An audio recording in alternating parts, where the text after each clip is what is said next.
اهبطوا مصرا فإن لكم ما سألتم وضربت عليهم الذلة والمسكنة وباءوا بغضب من الله ذلك بأنهم كانوا يكفرون بآيات الله ويقتلون النبيين بغير الحق ذلك بما عصوا وكانوا يعتدون.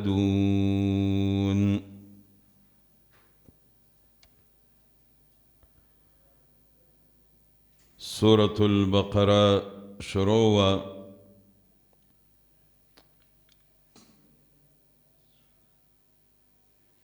پدی باب کی بنی اسرائیل ماندی انعامات ذکر کول. مقصد پدی انعامات و ذکر کولو کی داو چی توحید منئی،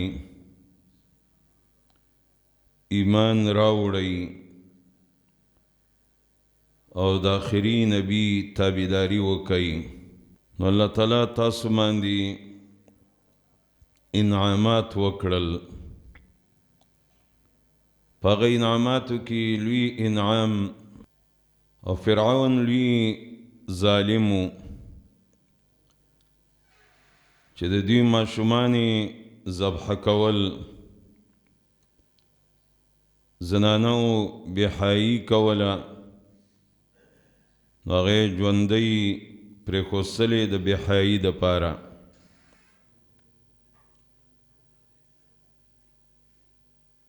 دویم انعام د رب العالمین داو چې دغه لوی دشمن چې ټول عمر یې دوی په تکلیف کې اچولی و، ضرر یې ورکړی و، خدمتونه یې ترې اخیستي و، غلامان یې ترې جوړ کړي و. نو هغه دشمن الله تعالی د دوی په مخ کې هلاک که او دوی ته الله تعالی نجات ورکه. دا یو لوی نعمت دی په تاسو باندې بني اسرائیلو. دا یو تاریخ دی، روسه خلق داغي تذکره کوي، هغه یادوي. بل انعام په تاسو باندې د الله تعالی داو چې تاسو د الله سره برخداران شریکان وګرځول، د خصي عبادت بندگیم شروع کړله، دغه نم الہ و معبود جوړ که. نو رب العالمین تاسو ته معافي وکړله. دا یو لوی انعام دی چې د انسان ګناه الله تعالی معاف کړي. او بیا معمولی ګناه نه، هغه ګناه چې هغه شرک وي، د الله سره برخدار جوړول وي. بل انعام د باندې الله تعالی دا وکړه چې ستاسو د هدایت دپاره الله تعالی کتاب راولېږه. تورات داسې کتاب و چې د فرق راوسته په مابین د حق او د باطل کې. دا یو عظیم نعمت وي د الله تعالی کتاب په کوم قوم کې کوم امت کې موجود وي، د دې نه بل غټ نعمت نه وي. بل انعام د باندې الله تعالی دا وکړه چې ستاسو توبه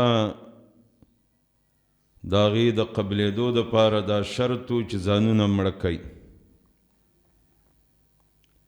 کله چې تاسو تیار شولې دې ته ځانم قتل ته وسپاره د الله انعام دا دا و چې الله په دې کې تخفیف او اسانتیا راوستله دا یو لوی انعام و چې الله تعالی په تاسو وکړ بل د دې انعاماتو نه دا و چې ستاسو مشرانو بې ادبي وکړله موسی علیه السلام اوې کسان د خپل قوم نه د امت نه ځان سره بیولي وو او دغه اوې کسان دا مشرانو کشران خلک هم نه وو او دوی چې کله د موسی علیه السلام د طرف نه ورته وویلی شو چې د رب العالمین حکم دا دی نو دوی ویلی چې من خدا نه منو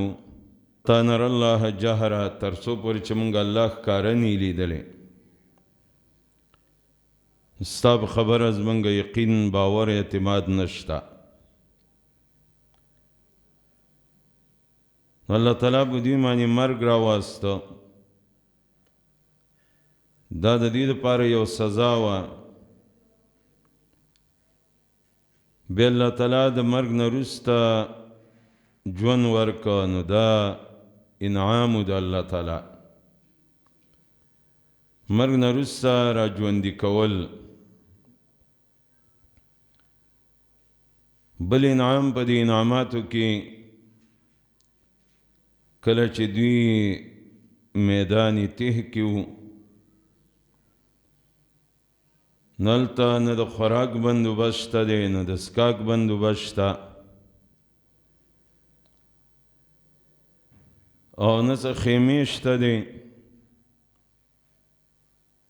نو الله تعالی په دوی باندې نری وریځ راوستله سپینه وریځ چې په هغې کې یخا هم وي او تورنجبین مړزانې او تورکمن او سلوا خو د دا یې ورته ویلي چې د دې نه خوراک څښاک کوئ خو تاسو به په دې کې طغیان سرکشي نه کوئ سورت طه کې وو نو په دې کې دوی سرکشي شروع کړله الله تعالی په دغه نعمت کم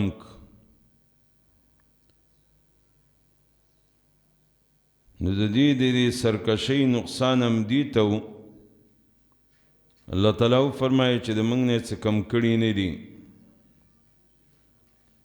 خپل ځان باندې ظلم وکړه زیاتی وکړه بیا د رب العالمین چې کله دوی ته فتح ورکړله نو فتح خو د الله تعالی لوی انعام وي یو ملک او یو علاقه یو کلی فتح شي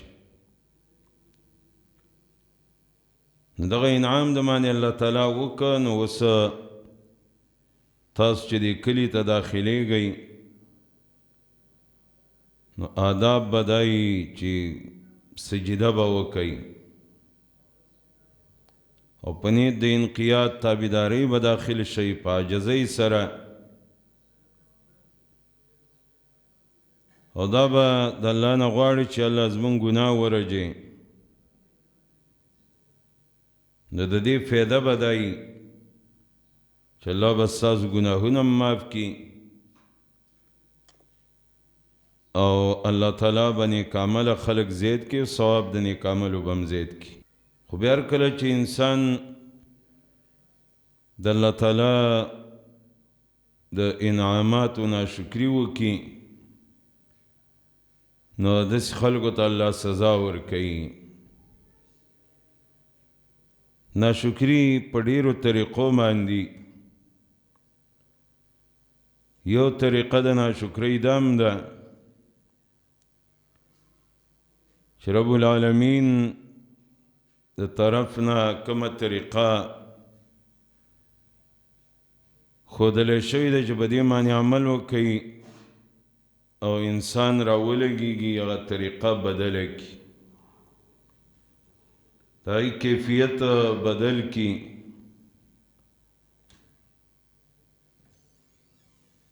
او کوم قول چې دته ویلی شوی دی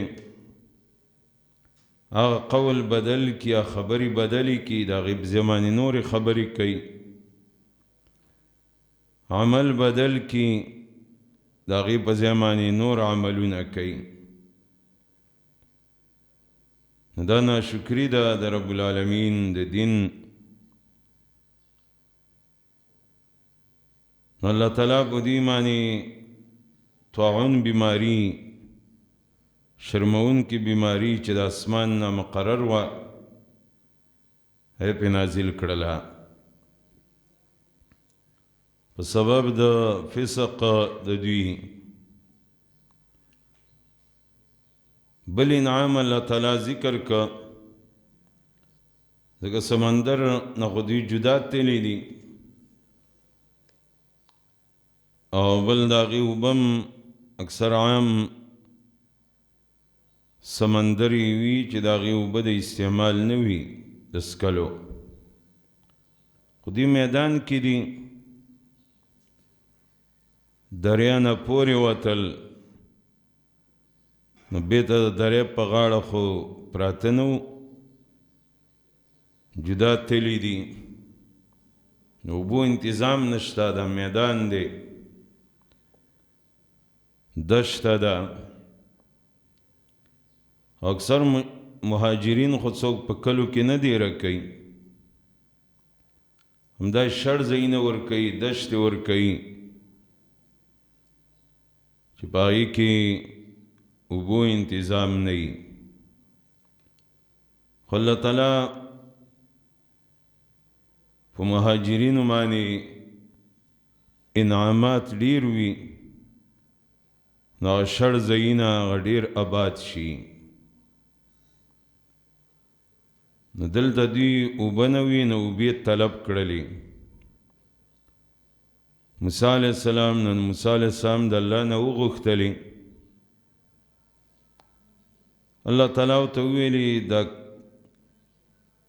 ګټ دی نو دا په امسا باندې ووهه. نو د هغې نه 12 چینې روانې شولې او هر یو ته خپل ګودر معلومو د اوبو د څکلو ځای. خو دلته مطالعه ویلي چې خورئ او څکئ د رزق د الله تعالی نه، خو تاسو به سرکشي نه کوئ په ځمکه کې، سرکشۍ دپاره به ګرځئ نه چې فساد کوئ، نافرماني کوئ. نو په دې باندې دا انعامات ذکر شو او د دې سره عذابونه په وجه د نافرمانیانو.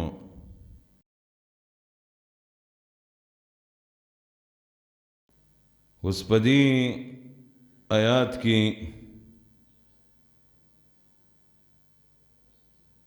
د دوی بل یو قباحت او بدی ذکر کوي چې د هغې د وجې نه دوی په ذلت او مسکنت کې اخته شولو او د الله په غضب باندې اخته شولو. به یو ګناه انسان بلی ګناه ته راکاږي نو دې کې کفر هم راغی د الله تعالی په آیاتونو او د پیغمبرانو وجل انبیاء قتل کول او عام نافرمانینی ظلم او زیته دا په دوی کې پیدا شو نو طلبهم الطعام الدنيء بدل المن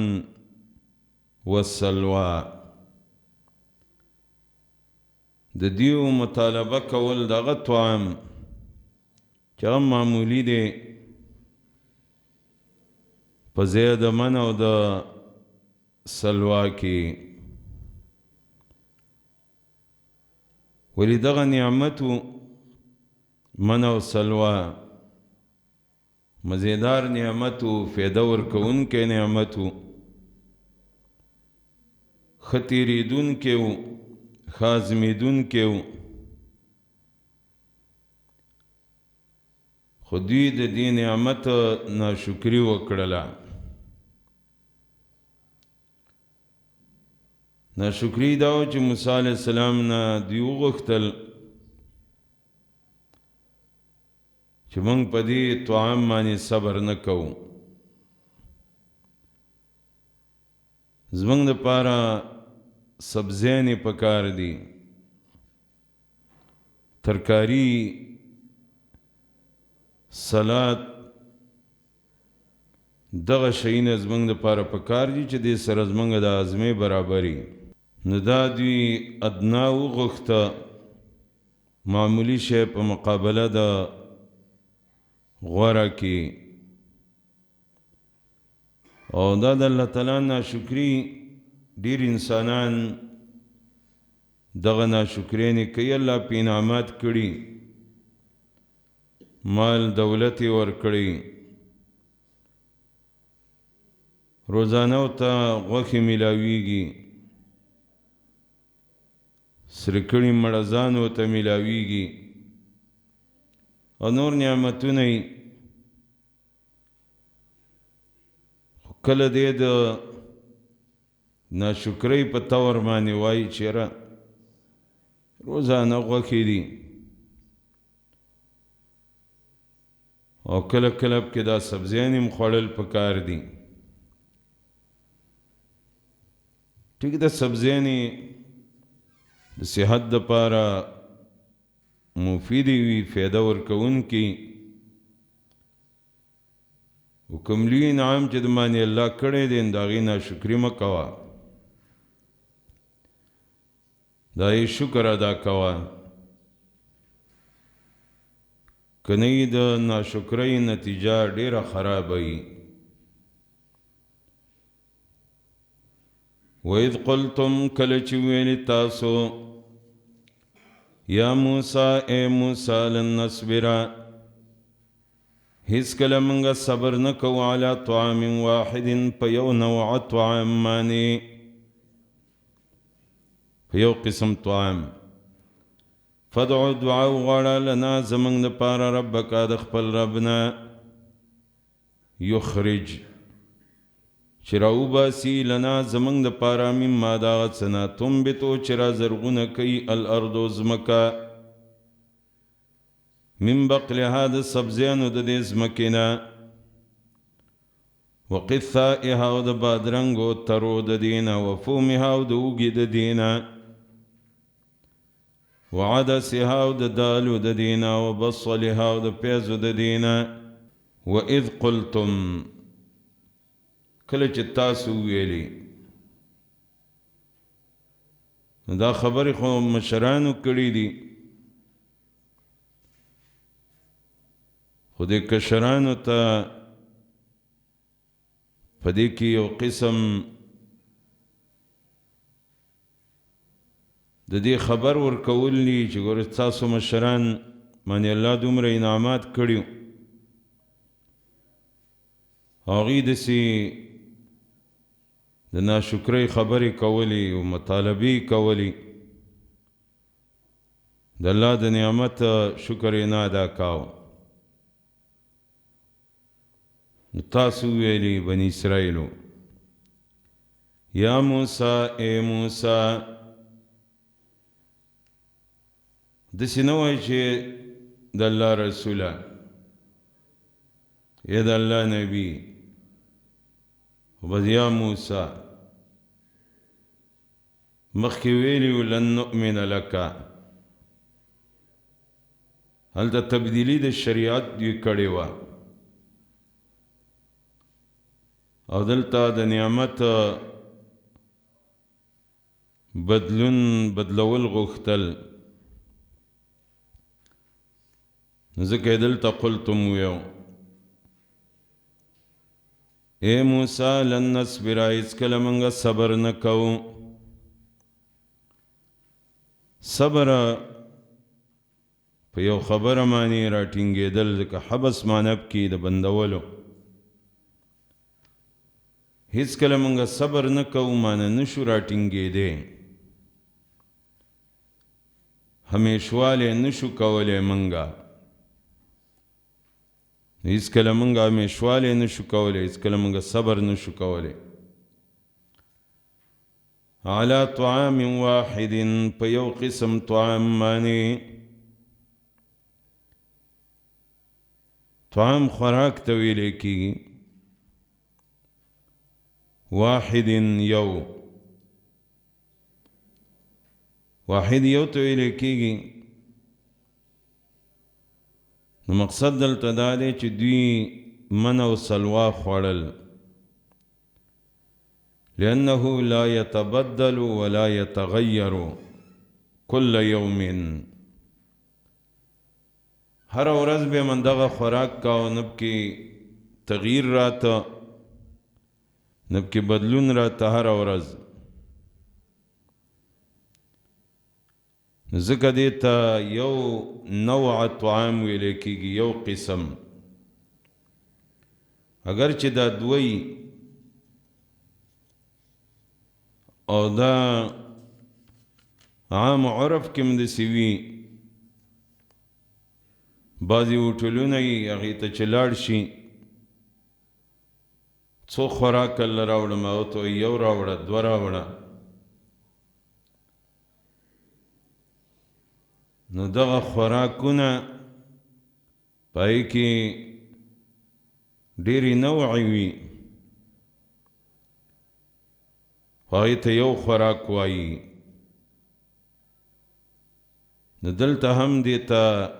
یو نوع یو قسم چې بدلون پکې نه راځي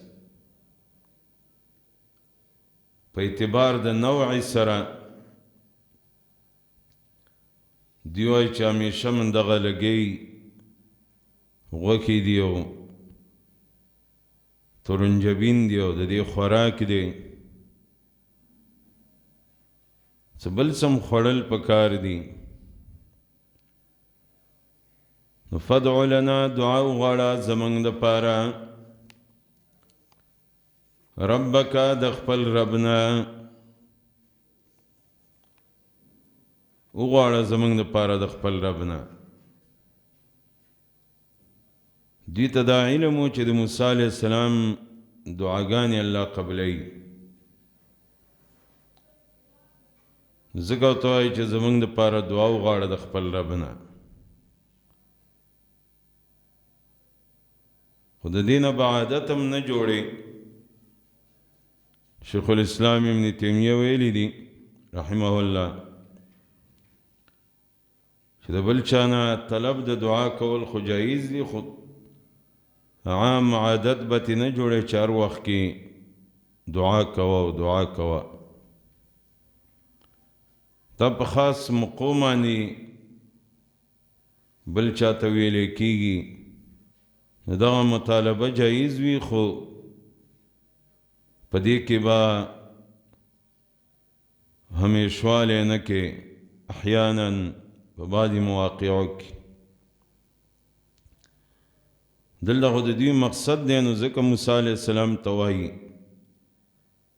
فدعو دعا وغواړه زموږ دپاره لنا موږ لره ربک د خپل رب نه یخرج چې راوباسي اخراج را ایستلو ته ویلی شي اخرج یخرج اخراج چې راوباسي لنا زموږ دپاره مما دا غڅنا تنبتو چې را زرغونه کوي الارض ځمکه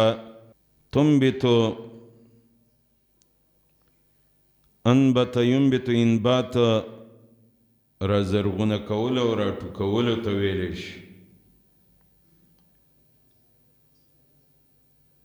نو رئیسون کم د دې الله دی او را ټوکون کم الله دی خدلته نسبت د ځمکې ته کړی دی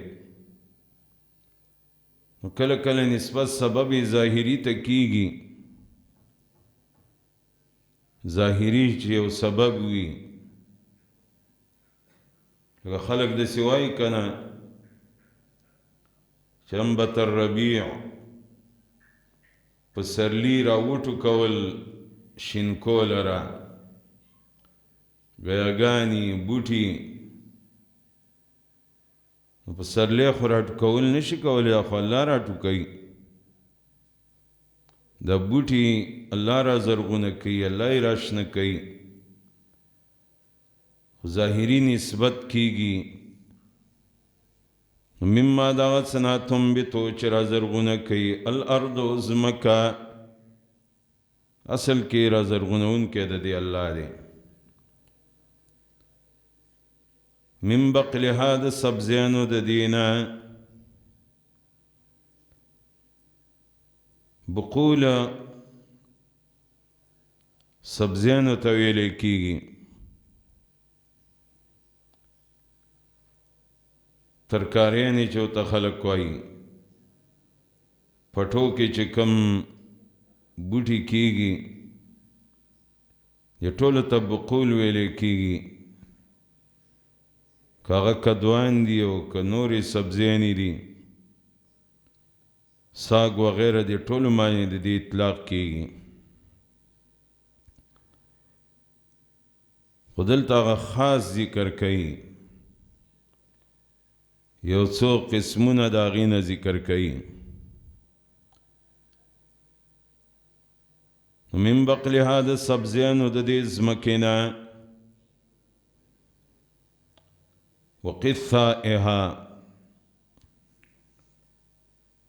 وقثائها ویل کېږي تریو ته او بادرنګو ته ویل کېږي تری د دې بادرنګو نه لږې غټې وي او د بادرنګو د نري غاړې کدو په شانته وي نو دا ته وقثائها د ترو د دې ځمکې نه او د بادرنګو د دې ځمکې نه دواړه معنی کولی شي لکه صرف معمولی فرق دی نور نږدې دی یو بل ته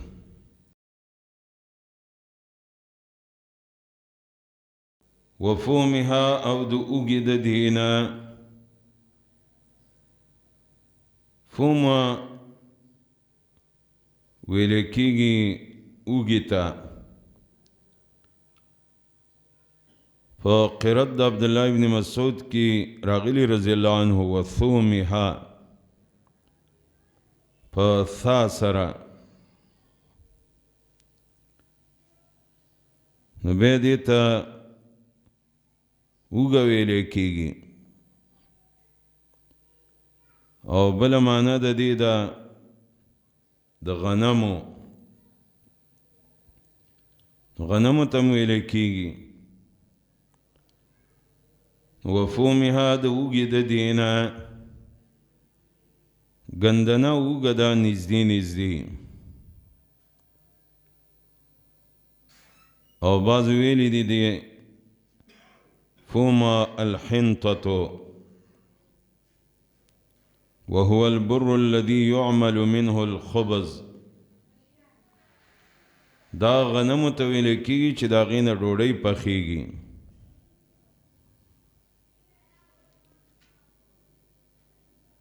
بعض ویلی دي چې مراد د دې نه الحبوب التي تؤكل كلها فوم هغه ټولې دانې چې هغه خوړلې کېږي نو هغې ته فوم ویلی کېږي. نو په دې معنا سره خو په دې کې عموم شجوار، غنم، وربشي، وریجې، کلول دا ټوله دانې دي. نو وفومها د اوږې د دې نه، وعدسها او د دالو د دې نه.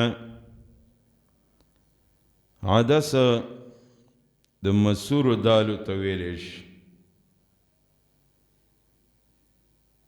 دال مسور خو عام اطلاق یې کېږي اوس په ټولو دالو باندې، ځکه دالو کې هم ډېر انواع دي. وعدسها د دالو د دې نه، وبصلها او د پیازو د دې نه. بصل پیازو ته ویلی شي. نو دا د سبزیانو کې خاص انواع دوی ذکر کړل، ځکه دا سبزیانې چې دي نو په دې کې بعض سبزیانې داسې چې هغې کې حرارت وي، ګرموالی، بعضې کې برودت وي، یخوالی، بعضې داسې چې په هغې کې رطوبت وي، لونوالی، او بعضې کې یبوست وچوالی وي. نو دې کې چې ګورې بادرنګ دی او ترۍ دی، نو په دې کې یخوالی دی او رطوبت هم پکې شته دی. دا دوه نوعه شیزونه چې یو ځای کې بادرنګ شلو، کجوري ګرمې دي، بادرنګ یخ دي. عایشه رضی الله عنها په باره کې چې راځي نو وړو ما خو دغه چې مې وخوړلې نو بیا بدن کې ترقي پیدا شوي. دا د بدن دپاره فایده ورکوونکي، ټول عمر یخ شی خوري هغه هم نقصان کوي، ټول عمر ګرمي هم نقصان کوي. او هر چې فوم دی نو دې کې حرارت ګرموالی هم دی او وچوالی پکې هم دی. عدس دی په دې کې یخوالی هم شته دی، وچوالی پکې هم دی. او بصل کې یبوست حرارت وي، خدا رطوبت هم پکې، خو کله کله رطوبت په دې باندې غالب وي. نو مقصد دا دی چې دوی پکې هغه خپله حکیمي شانتې هم کوله. حکیم سره چې کښېني نو د یو سبزی به ته دومره پیدې بیان کړي ته به چې ټول عمر مې هغه خوړلی، بیا چې بل یو شی د هغې به نورې فایدې بیانوي. د دې دم به دې کې فایدې ښکاره کېدلې چې دا کې فایدې دي، هضمه ورڅخه ښه راځي، نور د بدن دپاره کې فایده وي. ځکه دغه انواع او دغه قسمونه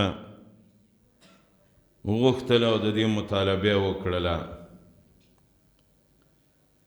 دا اشیاء خو جایز دي، حلال دي، د دې خوراک جایز دی، خو صرف د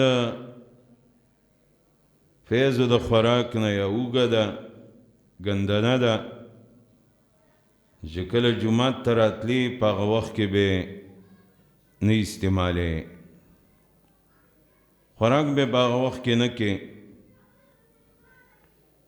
او که هم پاخه شلو نو بیا هغه اثر ختمیږي. ځکه په دې سره به جومات کې انسانانو ته ضرر رسیږي، ملایکه هم دا خوښ نه وي. نو که جومات ته راځي یو سړی یو ځای ته تقریر لځي یا یو غټ مجلسي په هغې کې ناسته کوي، نو د دې نه دې بې ځان ساتي. او نور جایز دي د دې استعمال. قال تستبدلون الذي هو ادنى بالذي هو خير. موسی علیہ السلام وسه دوی ته یو رټنه ورکوي. په دې کې رټنه ده توبیخ دی، په دې چې دوی دا اشیا غواړي چې هغه معمولي اشیا دي، په مقابله د هغه څه کې چې هغه غوره دي، فایده ورکوونکي دي، د هغې مقابله کې دا معمولي اشیا غواړي. قال موسی علیہ السلام متویلی اتستبدلون، آیا تاسو غواړئ الذي هغه هو ادنا چې هغه ډېر معمولي دی، بالذي په مقابله د هغه څه کې هو خیر چې هغه ډېر غوره دی. قال اتستبدلون، دا حمزه دی اتستبدلون کې د پاره د رټنې ده،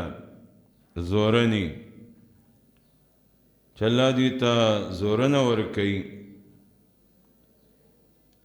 چې ولې داسې کار کوئ. ادنا کله د